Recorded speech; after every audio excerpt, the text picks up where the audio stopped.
ရမ155တသမ5မှတ်နဲ့စတ္ထမဆုကိုရရှိသွားသူကတော့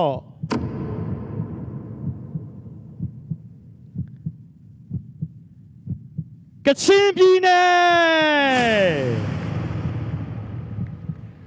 မြေကြီးနားစာဖြေဌာနအောင်စီရင်အောင်တဦးကျောင်းတိုက်မှာဖခင်ဦးအောင်နိုင်ရဲ့သမီးရတနာမေမြတ်နိုင်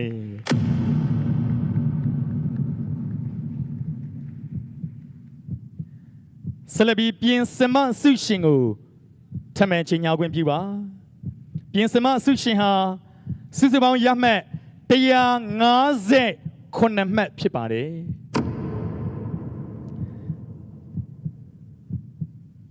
ကျန်နေတာက9ဦးပါအဲ့ဒီ9ဦးမှာတိုင်းဒေသကြီးပြည်နယ်9ခုကျန်နေပါတယ်ရန်ကုန်ပဲခူးအေရရီမကွေးရှမ်း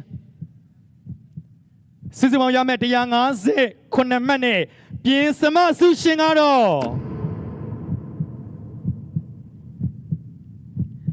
အေရဝတီတိုင်းဒေသကြီးအိမ်မဲစာဖြေဌာနမိုးကုတ်20ကုတ်ဓမ္မစကူးကျောင်းမှာဖခင်ဦးတင်မောင်ဦးရဲ့သမီးရတနာမဖူးဖူးဝေ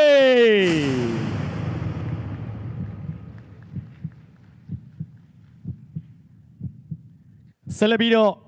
စုစုပေါင်းရမှတ်159မှတ်နဲ့စတုတ္ထဆုရှင်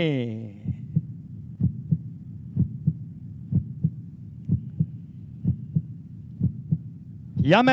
159မှတ်နဲ့စတုတ္ထဆုကိုရရှိသွားသူကတော့